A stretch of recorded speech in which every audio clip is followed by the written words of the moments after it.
Dulu kalau mau baca berita, kita harus buka koran. Kalau mau dengar informasi, kita harus nyalain radio. Kalau mau nonton, ya TV.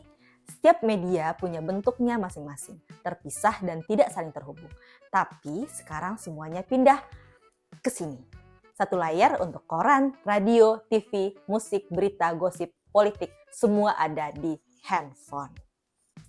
Fenomena ini dikenal dengan istilah konvergensi media. Perubahan ini sebenarnya bagian dari perjalanan panjang manusia, bukan hanya perubahan teknologi, tapi perubahan jaringan informasi yang kita bangun sejak zaman batu.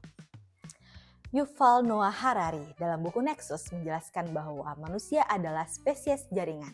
Kita selalu terhubung lewat informasi, dari bahasa, tulisan, ke mesin cetak, sampai media massa. Setiap generasi menciptakan jaringan informasi yang lebih besar. Internet mengubah semuanya. Untuk pertama kalinya dalam sejarah, semua manusia terhubung dalam satu ruang. Dan ketika smartphone muncul, semua jaringan itu pindah ke tangan kita. Menurut jurnal Anida tahun 2023, konvergensi media terjadi ketika berbagai media yang dulu terpisah kini menyatu dalam ekosistem digital. Koran berpindah ke portal online, radio menjadi podcast, televisi menjadi YouTube. Satu berita bisa tampil dalam 5 platform berbeda, tapi inti pesannya sama. Kita tidak lagi hidup di media, tapi kita hidup di jaringan yang saling terhubung.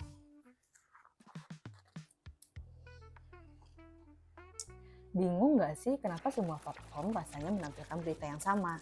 Itu semua karena algoritma bekerja mengikuti pola pengguna global. Karena ketika si isu naik, seluruh ekosistem media bereaksi seperti organisme tunggal. Di era informasi yang cepat, yang paling viral sering lebih penting daripada yang paling benar. Media membutuhkan klik, like, share untuk bertahan.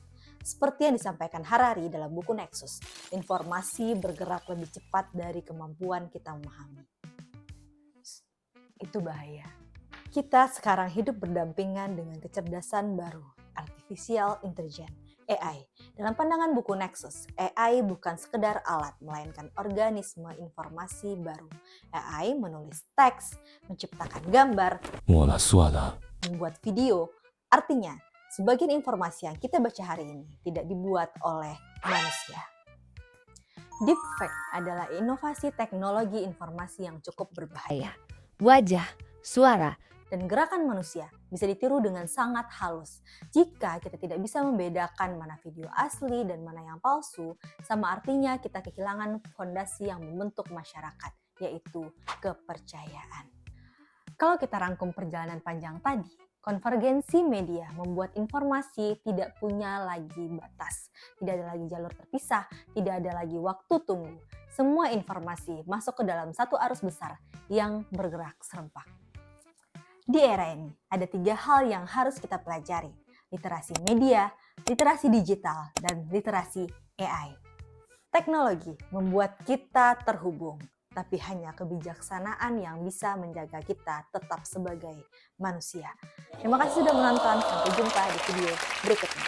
Assalamualaikum warahmatullahi wabarakatuh.